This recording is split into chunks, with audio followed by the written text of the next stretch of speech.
এবং আজ কিন্তু এই 5.2 রিক্টার স্কেলের এই ভূমিকম্পের কারণে কিন্তু আজ বাংলাদেশের রাজধানী সহ সারা দেশই প্রকম্পিত হয়েছে সকালে। এবং যেমনটি আমরা প্রথমেই শুনছিলাম, যারা এখানকার উপস্থিত যারা এখানে ছিল তারা বলছিলেন যে আজ শুক্রবার হওয়ায় স্কুল কলেজ এবং অফিস বন্ধ থাকায় ক্ষতির পরিমাণটা একটু কম হয়েছে। তবে বিষয়টি যদি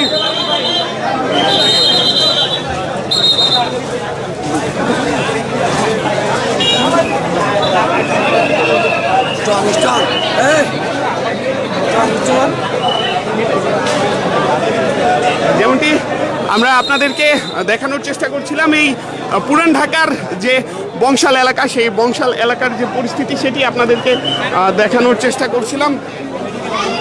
ইতোমধ্যে নিহত 2 জনের ঘটনা আমরা শুনেছি এবং আমরা সেটি